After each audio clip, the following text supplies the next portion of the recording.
Muy buenas tardes a todos, reciban un cordial saludo desde la Azucena Uninorte. El día de hoy estaremos compartiendo una nueva videoconferencia sobre síndrome de superposición a cargo del doctor Humberto Sánchez Galeano, quien es jefe de la sala de internados de la primera cátedra de Clínica Médica del Hospital de Clínicas, integrante de la Junta Médica del Hospital de Clínicas, integrante del staff clínico del área de internados respiratorios del Sanatorio Británico, docente universitario, ex jefe del servicio de urgencias del Instituto Nacional de Cardiología dependiente al Ministerio de Salud Pública y Bienestar Social, ex coordinador de posgrados de salud de la Universidad del Norte. Los invitamos a que se mantengan atentos durante la videoconferencia, ya que durante la misma el doctor estará mencionando cuál es nuestra palabra clave del día de hoy, la cual es requisito a la hora de completar el formulario de asistencia para la certificación.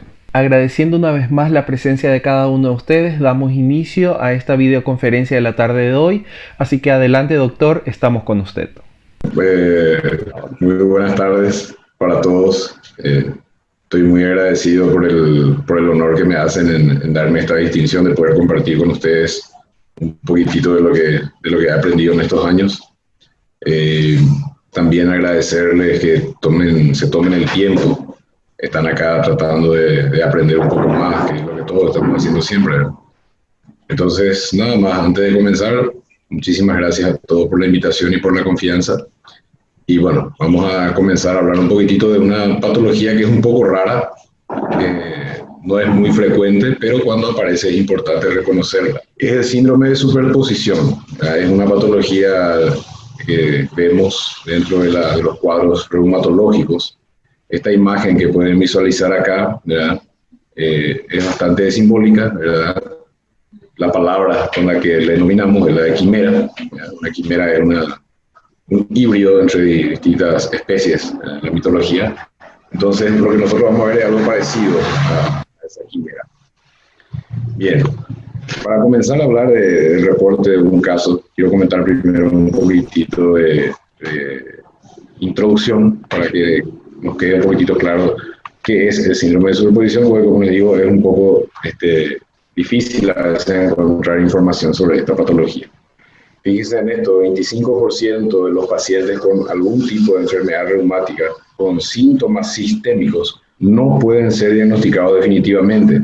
A veces tenemos pacientes, ya sea en consultorio o en urgencias, pacientes que tienen un componente de su patología que nos hace sospechar en un problema inmunológico. Antiguamente usábamos enfermedad reumática a todos, pero un cuarto de esa población termina llegando, o mejor dicho, no termina llegando a un diagnóstico.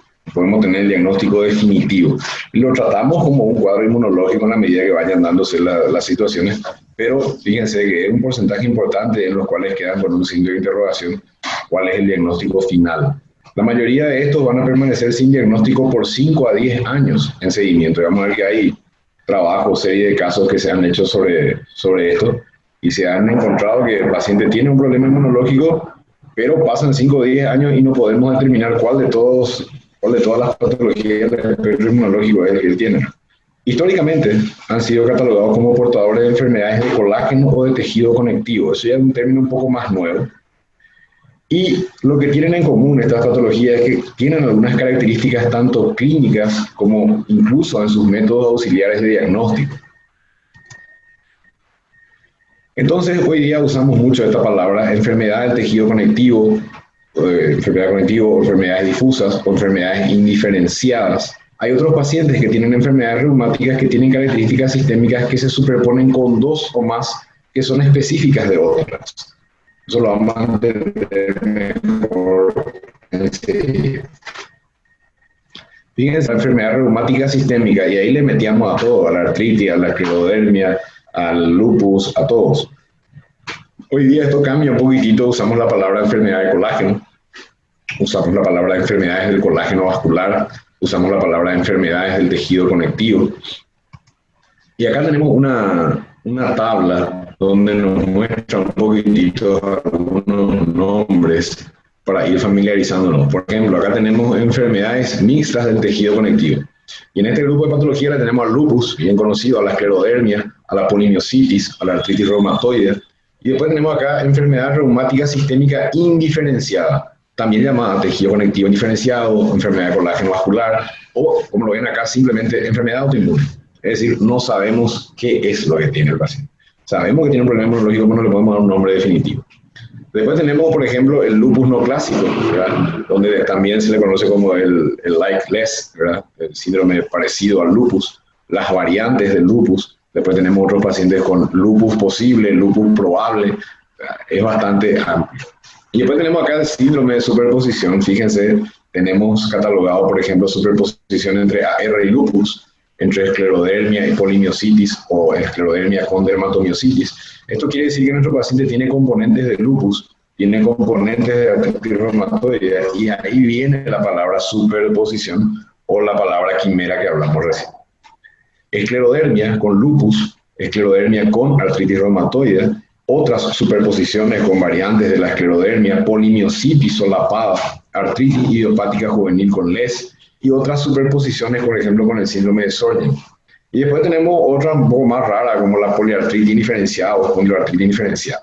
Esto es para tener una idea de que el espectro de enfermedades inmunológicas es bastante amplio. A veces, yo cuando estaba en la facultad conocíamos lupus artritis, ¿verdad? Pero después uno va viendo que eso cada vez es más amplio y mismo tenemos problemas de nomenclatura. Bien, el caso que nosotros vamos a hablar es de un paciente joven, que vamos a ir hablando, voy a ir mostrando, voy a adelantarle ya, pertenece al grupo de esclerodermia dermatomiositis.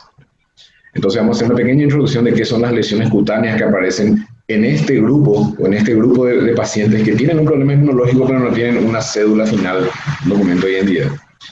Bien, los cuadros indiferenciados no están muy bien definidas las lesiones cutáneas. Esta introducción es muy importante porque después van a ver el paciente. Por ejemplo, acá tenemos un estudio que se hizo con 526 pacientes que tenían cuadros indiferenciados. Es decir, cuadros que uno no podía diferenciar cuál de todas las patologías del espectro inmunológico es la que tenía, pero compartían que tenían anticuerpos antitiroideos positivos.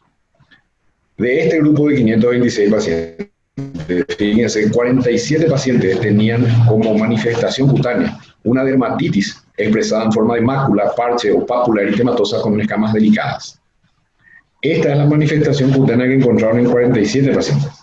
Y otra vez fueron más frecuentes en extremidades de miembros inferiores, más que en los... No quiere decir que no haya miembros superiores de espalda, pero más frecuentemente en miembros inferiores. De este grupo de 526 individuos, la biopsia demostró que 15 de ellos tenían dermatitis leve de interfaz linfocitaria con infiltrados perivasculares y célula inflamatoria mononuclear. Es decir, se encontró un componente visible, tangible a la biopsia, pero 15 de estos 47. En los otros, nada. Esta forma de dermatitis es más común en los pacientes que tuvieron anticuerpos antitiroides positivos que en los que no lo tuvieron. Entonces, esta diapositiva busca demostrarnos un poquitito que las manifestaciones cutáneas nos van a ayudar mucho, ¿no? Porque como van a ver, el paciente que vamos a presentar tiene un componente de su miositis bien evidente, pero hay algo en la piel que nos va a hacer cambiar el diagnóstico.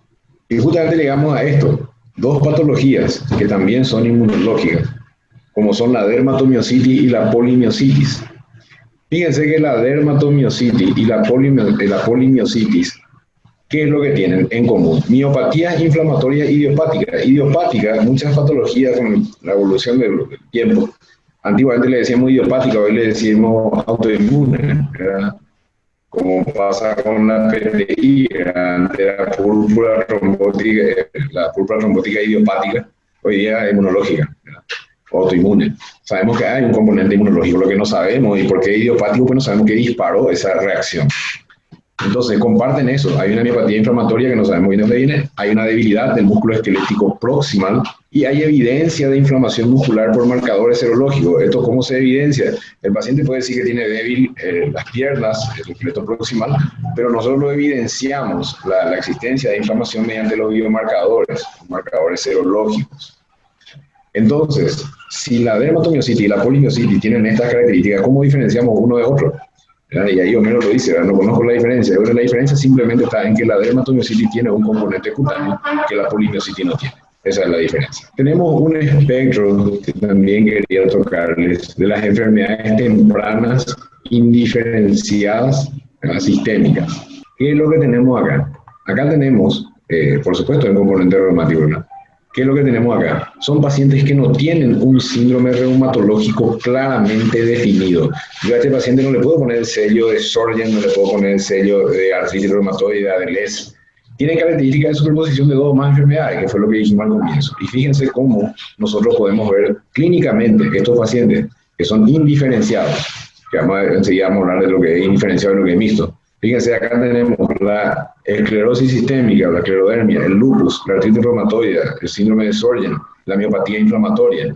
¿Y qué pasa? Que clínicamente ellos comparten muchas cuestiones clínicas, como son el fenómeno de Raynaud, las poliartritis, la neumopatía intersticial, la pleuritis, la pericarditis, eventualmente incluso la vasculitis de vasos pequeños.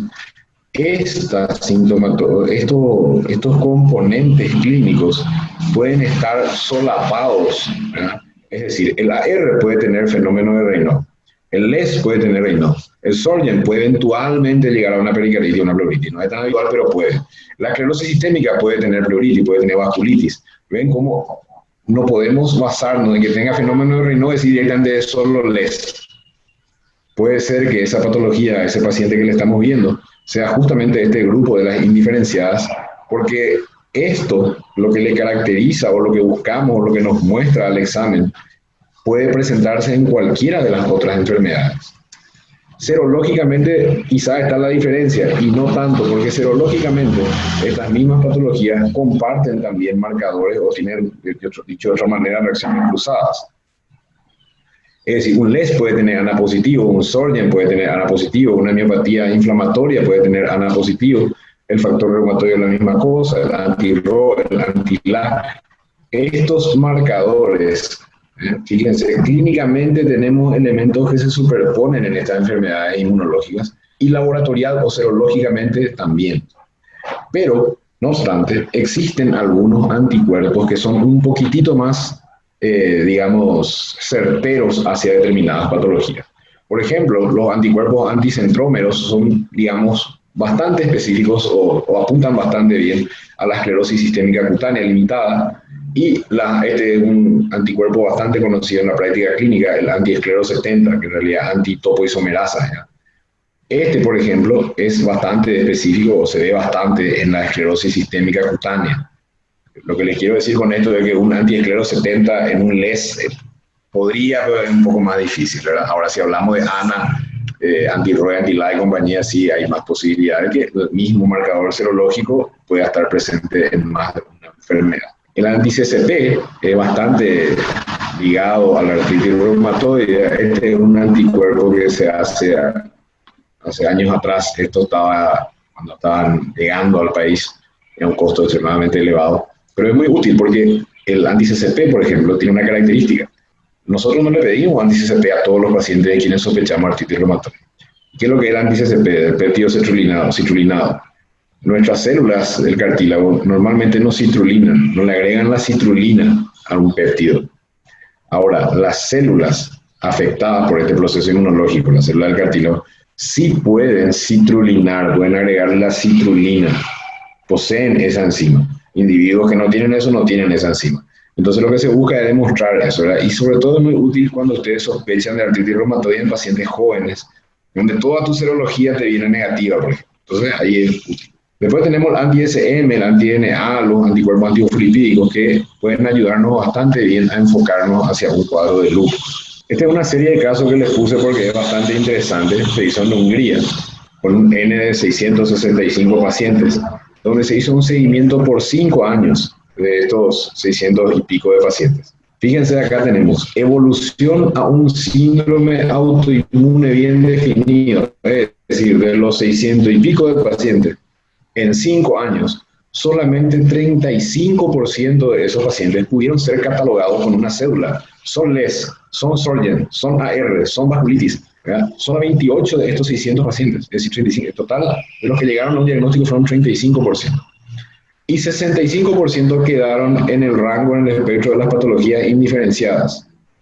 Entonces uno preguntaría, ¿qué es una mixta y qué es una indiferenciada? En la enfermedad mixta uno tiene, como vimos hace rato, nuestro síndrome de superposición, tenemos elementos, como el paciente que vamos a ver, elementos miocíticos, elementos cutáneos, pero también hay parcheados de elementos que van asociados a un LES o una esclerodermia.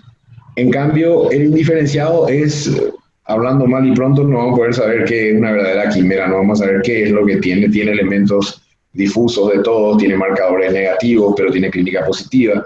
Fíjense, en este grupo de casos, en esta serie de casos, 65% es un valor bastante importante ya.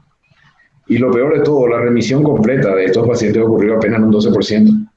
Es decir, un paciente joven que desarrolla un cuadro que nos orienta o nos hace sospechar de un proceso inmunológico, las probabilidades de que a los 5 años ese cuadro inmunológico ceda totalmente es muy baja. Y otra vez, la posibilidad que sepamos exactamente qué es 35%. Tenemos un 65% de probabilidades de que ni siquiera sepamos qué enfermedad inmunológica es. Pareciera que es frustrante, pero no lo es. Entonces, este cuadro nos muestra cómo a veces vemos algunas pinturas, algunas imágenes, que si yo miro desde acá veo un cuadrado con un redondo, parece una carta, no soy bueno en esto, así que pido disculpas. Si miro acá parece que veo un planeta, si miro acá parece que veo un gusano, o sea, podemos mirar una patología inmunológica. Y si nos centramos exclusivamente en una determinada sintomatología, vamos a ver una de ellas. Pero tenemos que mirar el todo, como vamos a ver el paciente, y vamos a encontrar que hay más cosas. Lo mismo que un buen observador de la pintura va a ver que esto tiene una representación, esto otro, esto otro. Ojo, en un análisis retrospectivo de las manifestaciones de estos pacientes con síndrome de superposición, ¿qué es lo que podemos observar? Que el lupus tiende a desarrollar manifestaciones en forma secuencial. Es decir, es una superposición y el lupus como que se va decantando, va manifestándose en forma progresiva. La esclerodermatomiositis, al contrario, empieza a tener presentación simultánea. Esto es muy importante para nuestro paciente que vamos a ver. El lupus, encima de sus hallazgos clínicos y serológicos compatibles con lupus, puede tener evidencia de artropatía erosiva. Eso, digamos que ya lo sospechamos, lo sabíamos. Bueno, vamos a hablar de nuestro caso. Este es un paciente que está bien calentito, recién salió el horno el caso porque el paciente se fue alta hace apenas 2 o 3 días. Un paciente de sexo masculino, de 27 años, soltero, paraguayo, procede de Fernando de la Mora, ahí está su fecha de nacimiento, y como ocupación es chofer de Uber. Su motivo de consulta fue el de presentar debilidad y fatiga. Vamos a saltear un poquitito la tradicional exposición de historias clínicas, donde primero la EA, la EA. Esto es con un sentido más global, ¿verdad? Vamos a hablar un poco de los datos de base para entender por qué vino. Bien, de base lo que tiene el paciente es que fue operado de una mielectomía hace 11 años, llamativo hasta ahí, y acá hay una historia de una dermatitis seborreica hace 2 años que no recibió tratamiento. No es conocido hipertenso, no es diabético, no es asmático. Me faltó agregar acá la palabra de que no refirió o negó, mejor dicho, alergias a medicamentos o alimentos. Pero sí refirió rinitis alérgica. A ver, algún atópico ahí que no siempre es fácil encontrar. Que básicamente lo que él dijo es que cada vez que tenía su rinitis alérgica, como la mayoría de nosotros, usa cetirizina o levocetirizina, ¿no? Antihistamínico, y mejora el cuadro. En sus antecedentes patológicos familiares, padre y hermanos sin ningún dato positivo, pero fíjense, la madre de 66 años es portadora de síndrome de Sjögren. La historia referida por el paciente: 2 meses de evolución de edema, eritema y dolores interfalángicos de manera constante en manos y pies. En las palabras del paciente, él dijo que desde hace 2 meses tiene un dolor intenso en las manos. Al comienzo no le dio mucha pelota. Es un paciente que básicamente, como vimos, su profesión es la de estar sentado manejando, usa los pies para el pedal, volante. Por ahí pasó como algo, fatiga o cansancio, no le dio mucha importancia, pero eso se mantuvo durante todo este tiempo, hasta el ingreso. Entonces, 2 meses de evolución de edema, eritema y dolor de las articulaciones interfalángicas, todas proximales y tales. La semiología de esto fue bastante difícil. El paciente tenía un componente también psicológico un poquito importante. Comprensible por todo lo que estaba, el evento que estaba pasando a 17 años. Entonces, al interrogarle ahí si era articulación proximal o distal, costó un poquitito llegar, pero básicamente, en resumen, eran todas las articulaciones. Un mes antes de que él ingrese al hospital, presenta fiebre graduada en 38 grados y medio en varias oportunidades. Eso quiere decir que el paciente muchas veces tuvo fiebre y llegó a graduarlo en 38 grados y medio. Se automedicó, o sea, él solo tomó la decisión de consumir paracetamol de 500 miligramos. Cada vez que tenía fiebre, él dice que había una mejoría relativa, o sea, le pasaba la fiebre, pero después volvía. 2 semanas antes de su ingreso al hospital, él presenta alopecia, astenia, anorexia, debilidad muscular proximal, sobre todo en los miembros inferiores. Como les digo, en algún momento cambió un poco la historia. Al comienzo dijo que eran miembros inferiores y superiores, pero bueno, reinterrogando, quedamos que al inicio fue todo musculatura proximal de miembros inferiores. Se acompaña de un dolor de cintura muy inespecífico y después ya se agregó esto, ¿verdad? Un trastorno para la deglución de sólidos que finalmente progresa a un trastorno para la deglución de líquidos y cialorrea. En este contexto tenemos un paciente de 27 años que no tenía ninguna sola patología de base, tenía una vida básicamente totalmente normal hasta hace 2 meses. Tiene el antecedente de la mamá con una patología inmunológica como síndrome de Sjögren y una dermatitis seborreica. Tiene una historia de 2 meses de dolor, edema, o sea, de signos inflamatorios en las articulaciones pequeñas. Son articulaciones pequeñas, no es grande como la rodilla, hombro.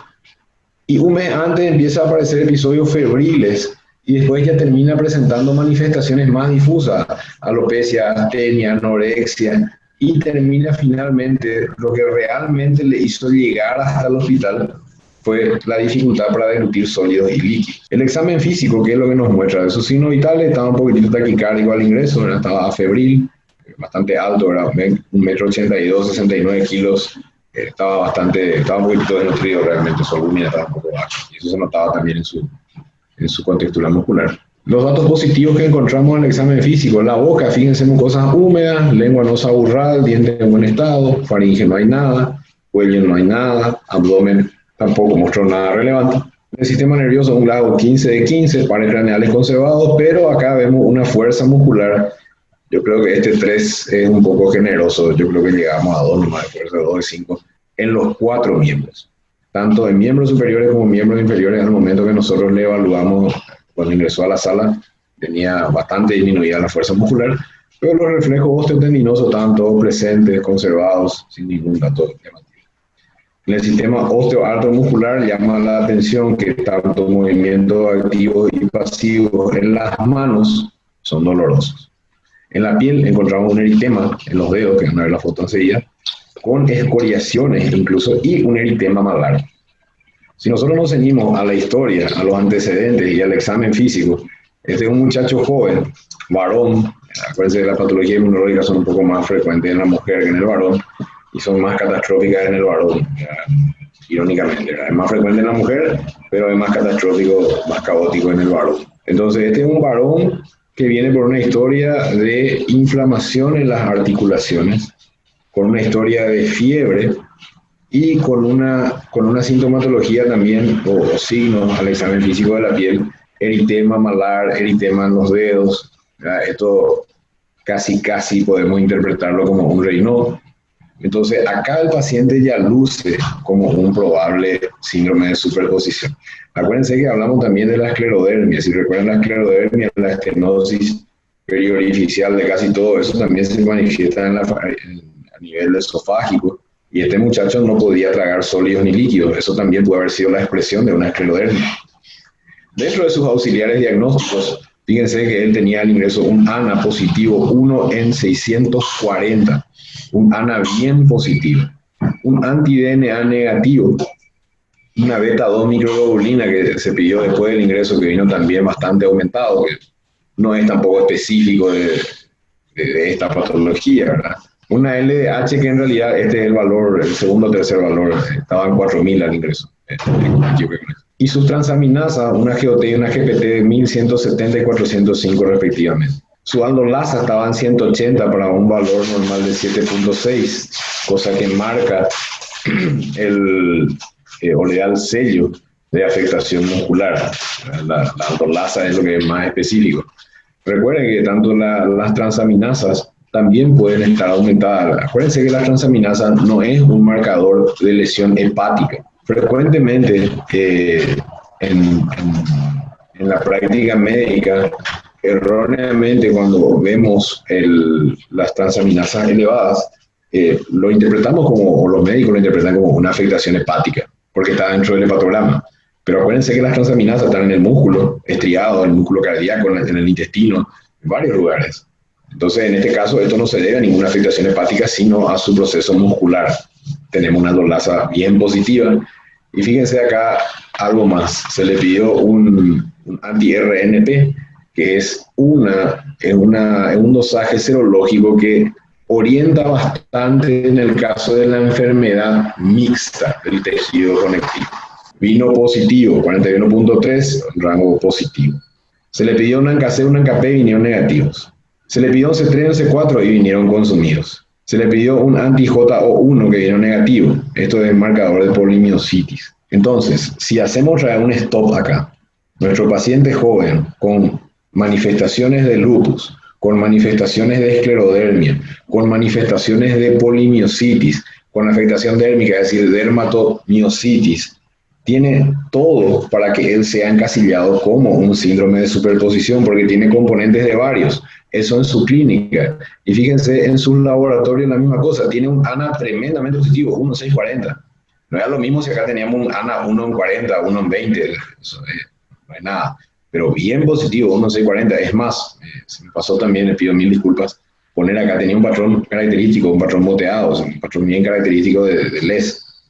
Y acá tenemos C3 y C4 consumido. Eso nos habla de un proceso activo. Acuérdense que el lupus, por ejemplo, si tomamos, los marcadores serológicos diagnósticos son el ANA-anti-DNA, serológico, ¿verdad? Pero el C3 y C4 no son marcadores diagnósticos, pero son marcadores de actividad lúpica. De hecho, el anti-DNA es más de actividad que de diagnóstico de la. Entonces, él tiene C3 y C4 consumido. Eso va con una actividad lúpica. O sea, hasta ahí podemos decir todo lo que está teniendo se explica por lupus. Pero el lupus, no, esa afectación muscular no es tan característica, eso es más de la polimiositis, esa afección dérmica de la dermatomiositis, ese trastorno del glutorio, que enseguida vamos a ver, se ve va más con una esclerosis. Entonces, hasta acá tenemos un paciente que reúne los criterios para pensar en un síndrome de superposición. ¿Cómo evolucionó este paciente? Este paciente tenía un trastorno de glutorio bastante severo, pero como les dije, había un componente psicológico bastante fuerte que dificultaba un poco el manejo del paciente. Pero sí, no podíamos conseguir la progresión de líquidos. O sea, una dieta líquida, suplementación proteica, todo con cuidado, porque también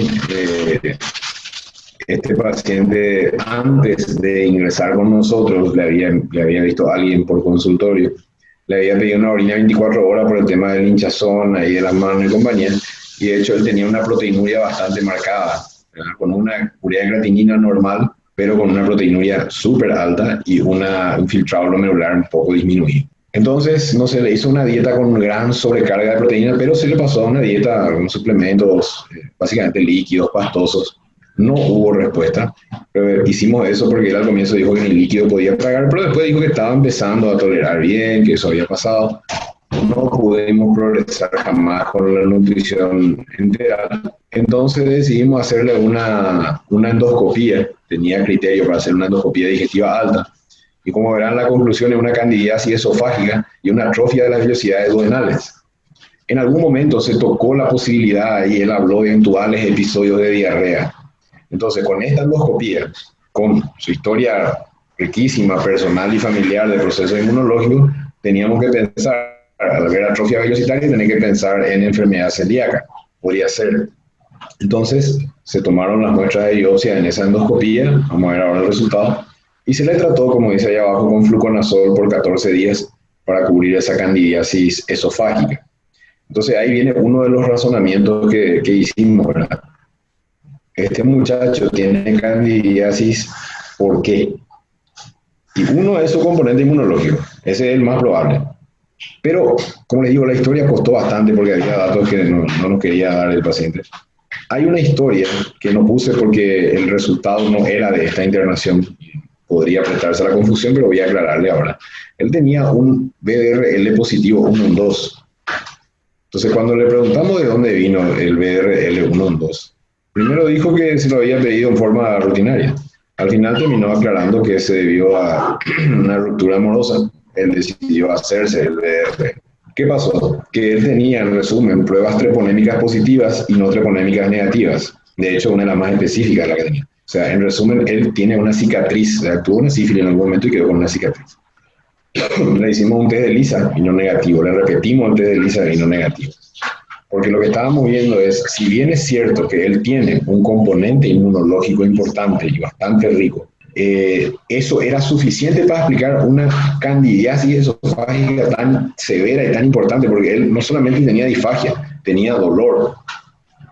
Entonces, nos preguntamos si había algo más, y bueno, todos los test de ELISA que le hicimos vinieron negativos, y quedamos con que la candidiasis era en el contexto de su inmunocompromiso. Este informe de la anatomía patológica se descartó finalmente el tema de la celiaquía, mucosa duodenal con leve infiltrado inflamatorio crónico, y no hay atrofia de vellosidades, o sea, se descartó, no era una celiaquía. Este es el aspecto que tenía en la mano, incluso acá ya está bastante mejor, esto ya es de varios días. Al ingreso esto estaba de un color, así como el forro de la silla donde está sentado el paciente, era un color vino fuerte, y eso se veía en la punta de todos los dedos. Acá por cuestiones de cámara no se ve tan bien como en esta imagen de la izquierda. Eso lo pensamos, el Raynaud es bastante variable ese espectro, ¿verdad? No siempre es ese dedo negro acartonado como en algunos libros vamos a leer. Podría ser eso, o podría ser una vasculitis asociada también a todo su proceso. En su ecografía, le hicimos una ecografía abdominal también, solamente hay una hepatosplenomegalia y un poquitito de líquido libre en cavidad abdominal, una serositis. Esto lo pongo para que reforcemos el hecho de que las serositis están ahí dentro de todas las patologías inmunológicas. Con esas lesiones en la piel, también teníamos que descartar que no haya nada a nivel cardíaco, ¿verdad? No está escrito nomás, pero acá dice ausencia de anomalía. Lo que hicimos esto fue para descartar que no haya alguna vegetación o algo y que eso sean fenómenos embólicos, ¿verdad? No se encontró nada. Una ecocardiografía, buena función sistólica ventricular, parámetros normales, válvulas normales, nada en el corazón. Entonces reforzó más todavía la teoría de que su infección con cándida era probablemente en el contexto de un paciente con una patología inmunológica. ¿Qué es lo que hicimos con este paciente? Por cuestiones de logística, en los hospitales públicos chocamos con a veces muchas limitaciones en los medios. La primera medida de urgencia que tomamos con él fue hacerle metilprednisolona. ¿Por qué? Fíjense sus enzimas. Al ingreso tenía más de 10.000 de CK total y 500 y pico de CKMB. O sea, tenía altísima valoración de enzimas musculares, marcadores serológicos, que es lo que iba con la miositis, ¿se acuerdan? Tiene que ser capaz, o sea, tiene que ser demostrable, tiene que tener la afectación muscular, él lo tenía. Tiene que tener marcadores serológicos, él lo tenía, tanto la CK como la endolasa. Entonces, como una situación de urgencia, se decidió hacer lo más urgente y lo más rápido, era hacerle pulso de metilprednisolona. Inicialmente recibió 500 miligramos por día por 3 días sin respuesta. No pasó absolutamente nada. Cada vez tenía más trastorno debilutorio, cada vez tenía la debilidad, estaba exactamente igual, no había mejoría, una sola mejoría en la fuerza muscular. Y si ustedes miran serológicamente, mucha variación no había, ¿verdad? Después del primer pulso, 10.000, 8.000, 7.000, 9.000, estaba ahí, no había una gran mejoría de los marcadores serológicos. Entonces se planteó la posibilidad de hacer la inmunoglobulina, ¿ya? Pero como esto tiene un costo bastante alto, se vio por fundaciones, por IBM y compañía, entonces iba a tardar en llegar la inmunoglobulina, entonces decidimos hacerle un segundo ciclo de metilprednisolona espaciado más o menos unos días, con todos los cuidados que implican hacer pulso de metilprednisolona, desparasitación, aislamiento, todas las medidas más de las que ya existen ahora. Y le volvimos a pulsar con metilprednisolona. Esta vez le hicimos 1 gramo por día por 3 días, una sola respuesta. Le hicimos ciclofosfamida 1 gramo, también sin ninguna respuesta. Esto ya a la espera de la inmunoglobulina, que era la opción. Al no tener respuesta acá hay inmunoglobulina, pero para que tengan una idea, creo que hay invitados extranjeros en Paraguay, una inmunoglobulina, un tratamiento para estos 5 días de inmunoglobulina, tiene un costo aproximado, así hablando rápido y pronto, más o menos 30, 40 millones de guaraníes. Es un monto bastante considerable para hacer las conversiones en dólares.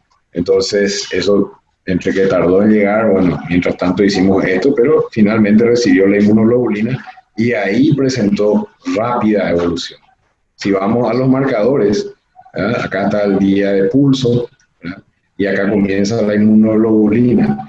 Cierto que venía bajando numéricamente, pero lo que hizo la diferencia es que su mejoría clínica después del primer día de inmunoglobulina fue en franco ascenso.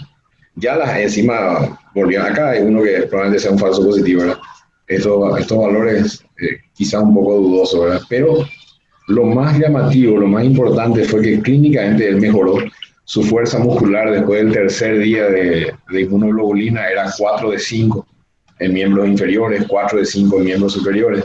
Pero el problema es que el paciente no podía deglutir, no había forma, no podíamos conseguir que degluta. Y de hecho, este tratamiento ese fue alta con prednisona oral y con una sonda nasogástrica, porque no mejoraba esa dilución, no había caso. Entonces fue provisoriamente con una sonda nasogástrica. Como hubo buena respuesta de la parte muscular, incluso las lesiones de piel mejoraron muchísimo. Él se fue en planes de hecho está en plan de ser reevaluado en una semana por el departamento de reumatología. Y si hay mucha mejoría, se va a hacer el intento, o sea, se va a pinzar la sonda y se prueba la dilución. Si hay una dilución, se le saca. No tiene una indicación de estar permanentemente con sonda. Eso fue una medida porque él estaba desnutrido y tenía posibilidad para deglutir, no podíamos nutrirlo. Entonces, como habrán visto, esta patología, el síndrome de superposición, es bastante amplio. Yo le digo, vamos a hablar de lupus, y básicamente todo el mundo, todos los que han pasado por fisiopatología, por lo menos, ya van a tener en mente, bueno, hay criterios diagnósticos, eritema malar, puede haber anemia hemolítica, puede haber anemia normo-normo, la policerositis, el ANA, el C3, ¿verdad? Hablamos de artritis reumatoide, la misma cosa, hablamos de Sjögren, la misma cosa, de sequedad. Pero cuando hablamos de síndrome de superposición no es muy claro, es bastante oscuro, es bastante nebuloso, es más o menos tipo COVID, estamos caminando la nebulosa, ¿no? Pero es importante reconocer estos casos, porque más allá de que nuestro paciente caiga en ese grupo que nunca vamos a saber qué diagnóstico específico tiene, se tienen que tratar. Este paciente era una superposición y se le trató, recibió todo lo que tenía que recibir, y tuvo una mejoría importante, no total, ¿verdad? Todavía nos queda el componente deglutorio, pero sí tuvo una gran respuesta después, como vieron acá, después de completar los 5 días de inmunoglobulina, él se pudo parar, por primera vez desde que se internó, se pudo parar, pudo caminar. Entonces todo eso fue recuperando de forma bastante importante. Bien, esa es la presentación del caso y quedo a disposición y a las órdenes de todos los presentes. Ok, muchísimas gracias, doctor. Una presentación brillante. Ahora damos espacio a las preguntas. Tengo acá una. Aldolasa. Sí. La aldolasa es un marcador de lesión muscular, Tamara. O sea, cuando vos sospechás de una lesión muscular, ya sea una miositis o sea una rhabdomiólisis, dicho sea de paso, la rhabdomiólisis es una de esas patologías que antes no veíamos, tipo podemos llamarle enfermedades de la era moderna. Ahora hoy día hay deportes que facilitan la rhabdomiólisis. Entonces, en la rhabdomiólisis vos le haces CK-MB, CK total, le haces transaminasa y están altas. Pero como dijimos, las transaminasas pueden estar altas por varias causas. En cambio, la aldolasa es una enzima que va a marcarte que la lesión es muscular. O sea, vos sospechás clínicamente que es muscular, tenés tu CK, tenés tu transaminasa todo alto, pero tu aldolasa es el que te va a poner el sello de que eso se debe a una lesión muscular. La siguiente pregunta que tenemos es si existen fármacos que puedan hacer que se detecten los anticuerpos. Supongo que se refiere a un falso positivo. Falso positivo. Sí, o sea, el tema es que con estas enfermedades es muy difícil que vos le pidas toditos esos marcadores que vimos de entrada. Imagínense que este muchacho, si lo hubiésemos visto 2 meses antes de que se interne, le íbamos a ver con dolores articulares. Muchacho joven con dolores articulares, o sea, con datos de inflamación en articulaciones pequeñas. Íbamos a pensar probablemente en la R, ¿verdad? Y no le íbamos a estar pidiendo probablemente, no le íbamos a pedir el JO1 o los demás marcadores que se le pidieron, probablemente tampoco le íbamos a pedir ni siquiera CKMB, ¿verdad? Depende mucho en qué momento le agarres al paciente, ¿verdad? Ahora, un fármaco específico que te falsee, yo creo que más que fármacos que interfieran en la serología, lo que tenemos es en qué momento le encontramos, ¿verdad? Depende. Quizás si le hacíamos un ANA-L en ese momento iba a salir negativo y ni se nos iba a pasar por la cabeza un LES. La siguiente pregunta que tenemos, doctor, es si el tratamiento para estas patologías es un tratamiento permanente o solamente en caso de episodios. Y en la patología inmunológica vos tenés dos momentos, ¿verdad? Tenés el momento o sea, tenés el tratamiento de sostén, que tenés que hacerle siempre, y tenés los episodios de brotes de la enfermedad o descompensaciones o exacerbaciones, o como hablamos en términos relacionados a nuestra patología, de actividad inmunológica. O sea, vamos a centrarnos en un ejemplo sencillo. Una mujer de 20 años con LES. Entonces, ella se hace el diagnóstico de LES, tiene criterios clínicos, laboratoriales, está asintomática, vas viendo qué medicación le introducí, cómo le controlás, y de repente te hace una crisis lúpica. Vamos a suponer que te hace una policerositis, derrame pleural, derrame pericárdico, ascitis.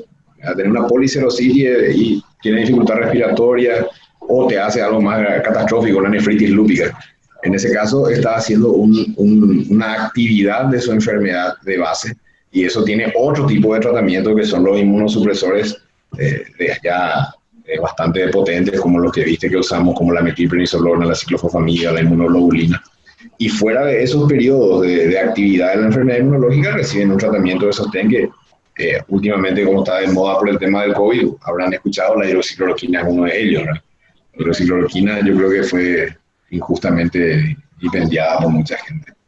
Pero la hidroxicloroquina la venimos usando hace millones de años, ¿verdad?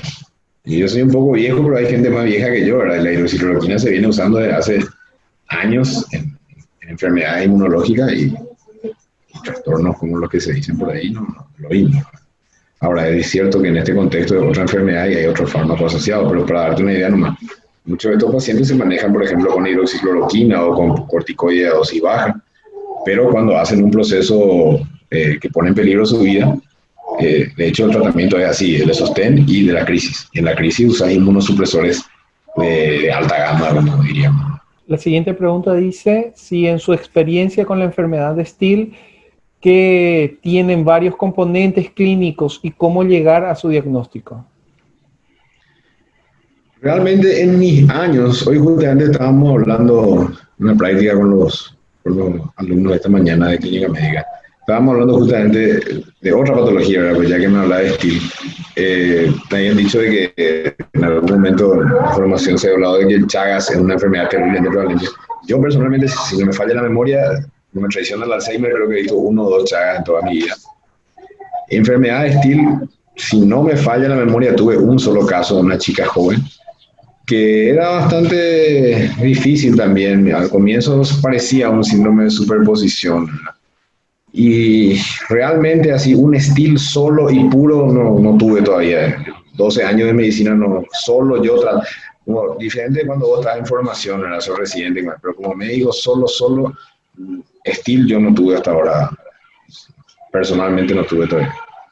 La siguiente pregunta dice cuál es la expectativa de vida en estos pacientes y cómo se da la calidad de vida de los pacientes, cómo podría haberse afectado. Todo depende, te lo resumo así. Había dicho mientras hablaba que en varones las enfermedades inmunológicas son catastróficas. En clases prácticas presenciales siempre uso una jerga un poco más cruda. Y creo que me permito decirlo acá para ser bien crudo. El hombre es muy inútil para la enfermedad inmunológica. El sexo masculino con un lupus es impresionante cómo se mueren rápido. A la pregunta de calidad de vida y compañía se deterioran y mueren muy rápido. En cambio, el sexo femenino, y eso sí, hablamos de Tilby, creo que no he visto ninguno, pero te puedo decir que he visto muchísimos muchísimos pacientes con lupus, varones y mujeres. Y las pacientes mujeres con lupus, vos le ves que están en su crisis lúpica, hacen nefritis lúpica, encefalitis lúpica, psicosis lúpica ya he tenido. Le boteamos todo lo que hay, inmunoglobulinas, le deprimimos el sistema inmunológico hasta el piso, se sobreinfecta, se le ventila y otra vez la mujer sale del cuadro, supera el proceso, algunos no, ¿verdad? Pero digo en general, superan el proceso y esos pacientes van de alta, ¿verdad? Y su calidad de vida va a estar muy ligada a su adherencia al tratamiento, que es un problema, ¿verdad? Que sucede en básicamente todas las patologías. El problema es la aceptación. Tenés que decirle, como te digo, las patologías inmunológicas son más frecuentes en mujeres jóvenes. Entonces vos tenés que decirle a una persona joven, una chica de 17, 18 años, que tiene su vida totalmente normal, hoy tenés que decirle, ¿sabes? Que tienes que tomar 2 pastillas, vamos a suponer que le medican con, qué sé yo, metotrexate. Los miércoles tenés que tomar metotrexate todos los días y los jueves todos los días tenés que tomar tu suplemento de folato. Y si vas a salir al sol, tenés que ponerte tu crema sí o sí antes con protector solar, si no, no podés salir. Entonces, le hace todo un cambio y muchas veces no se supera esa etapa de aceptación y terminan abandonando el tratamiento. Yo tuve el caso de un varón joven con una, recordarán ustedes la famosa enfermedad sin pulso, la enfermedad de Takayasu. No tiene pulso por ningún lado, pero no está muerto, ¿no? Y es un proceso inmunológico también, ¿verdad? Este es un muchacho joven de 25, creo que 25, 27 años, fue hace 1 año y medio. Él se internó por eso, ¿verdad? Tenía unas lesiones en los pies que iban, se interpretó como isquemia, ¿verdad? Y bueno, el tema de que él había otro componente de base, era VIH positivo también.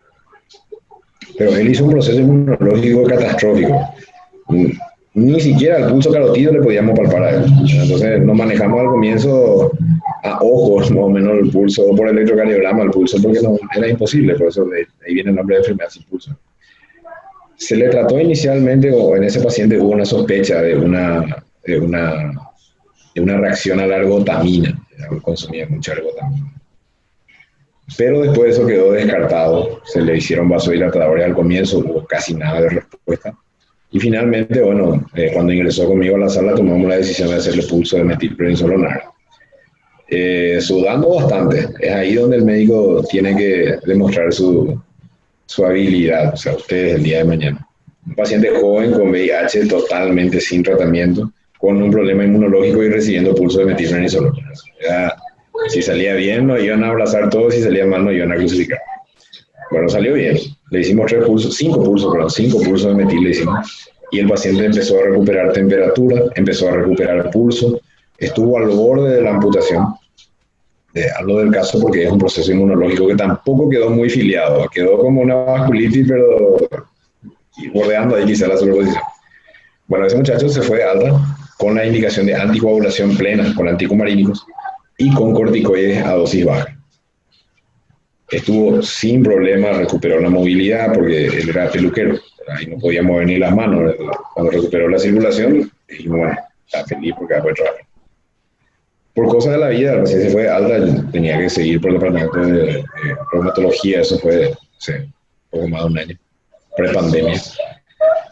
¿Qué pasó con el paciente? Por cosas de la vida, casi 6 meses, un poquitito más después, una colega con la que yo trabajo, estábamos discutiendo por un caso clínico en otro lugar, y sale ahí en medio de la charla la enfermedad de Takayasu, la enfermedad sin pulso. Y sí, yo tuve uno, muchacho.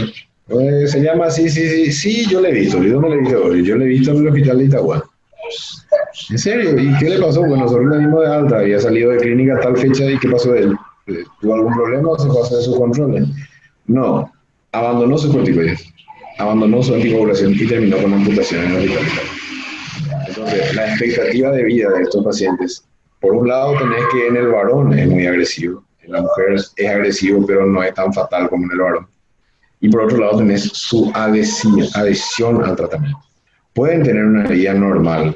Un paciente con lupus, yo tengo colegas médicos, doctoras, que ya tienen sus años, no quiero decir que son añosas, pero tienen ya unos años, 10 o 15 años más que yo, y tienen una vida totalmente normal, pero deben seguir su tratamiento, consumir su fármaco. Por ejemplo, la colega que tiene lupus, no es que sale al sol así nomás, sin saber, alguien le dijo que traumada con la crema, no, es porque se quema toda la cara. O sea, si se adhiere bien al tratamiento, si sigue sus controles, puede tener una vida normal, como casi cualquier patología, ¿verdad? El problema está cuando no toman las medidas correctas. Ahí es bastante complicado su pronóstico. La siguiente pregunta que tenemos dice, en cuanto al Jorgen, ¿cuál sería la frecuencia de asociación al síndrome de superposición?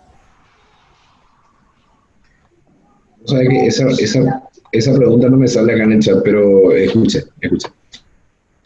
Bueno, el Sjögren sí, ya tuve 2 o 3 Sjögren en estos años. Y los Sjögren que tuve fueron Sjögren solos, ¿verdad?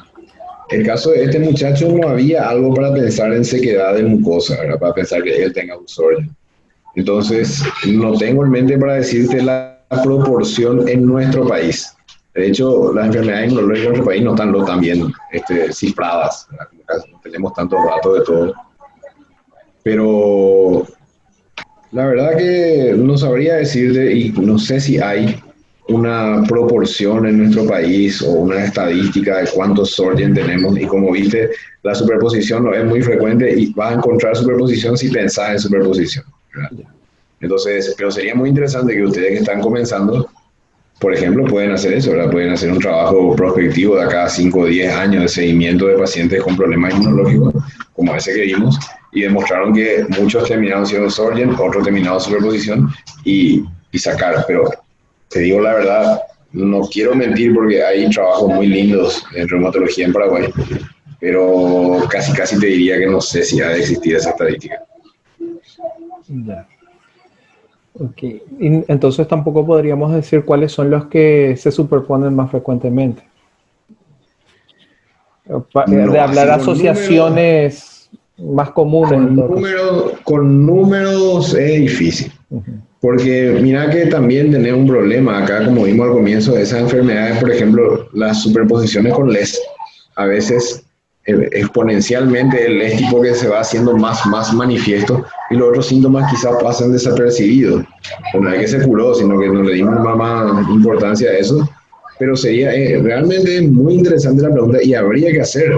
Tendríamos que ver los dos lugares de mayor referencia de problemas inmunológicos en el país. El Hospital de Itagua tiene una tasa altísima y el Hospital de Clínicas también. En Itagua yo de residente recibimos del Hospital de Itagua y eso sí te puedo dar fe característica de una psicosis lúpica.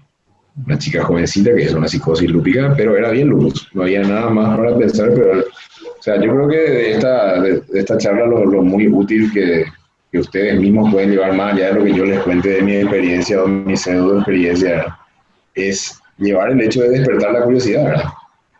Me parece espectacular. ¿Qué tan frecuente es en Paraguay que tengamos superposición y cuáles son las superposiciones más frecuentes en nuestro país? Yo creo que es algo muy interesante que ustedes pueden hacerlo acá. Ustedes están fresquitos todavía, nosotros ya estamos todos oxidados. Y hablar de costos anuales de estos tratamientos, doctor, variaría ya de cuáles son las que se superponen, ¿verdad? Y sí y no, porque mira que este muchacho, la metilprednisolona no es muy cara, ¿verdad? Si vamos a hablar así, debemos poner en contexto a nuestros pacientes de pocos medios en el público, ¿verdad? Pero la metilprednisolona no es tan, vamos a decirlo, por pasillos y compañía, 120.000, 150.000, 200.000 ya van a conseguir metilprednisolona.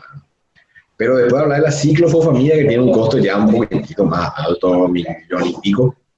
Y después tener la inmunoglobulina, que nuestro problema es que el ministerio tiene, ¿verdad? Pero hay que hacer una serie de pasos que siempre hacemos en el hospital, de pedirle al ministerio, porque la otra opción es que el paciente compre. Y prepandemia, perpandemia y postpandemia, creo que 30, 40 millones de guaraníes no es que lo vamos a poder sacar así. Porque el problema es que la inmunoglobulina vos no le podés hacer. Hoy le hace, por ejemplo, como nos dijo este familiar, consiguió 5 frascos, empezamos ya. Le dije no. De hecho, tiene un roce ahí con el familiar. Me dijo, ¿por qué no se le empieza ya? Porque yo no le puedo empezar la inmunoglobulina un día. ¿Y si mañana no tengo? no puedo hacer discontinuo, tiene que ser continuo.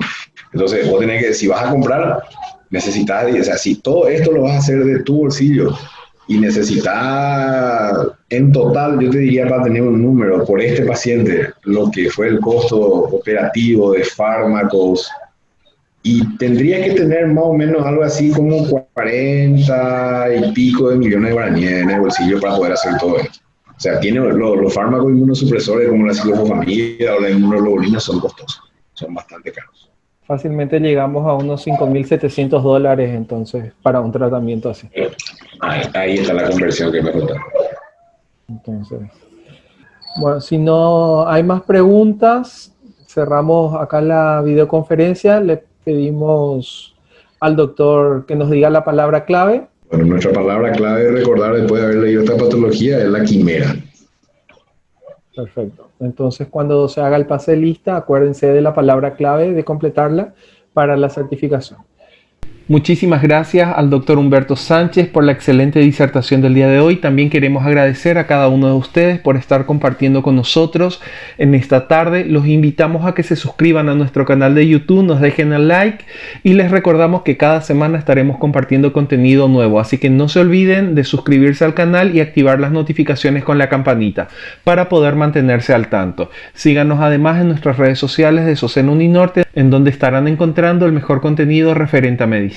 Queremos agradecer una vez más al doctor Sánchez por la predisposición y la colaboración para esta videoconferencia y una vez más gracias a todos los presentes. Nos despedimos de ustedes hasta una siguiente edición por este canal de SOSEN Uninorte.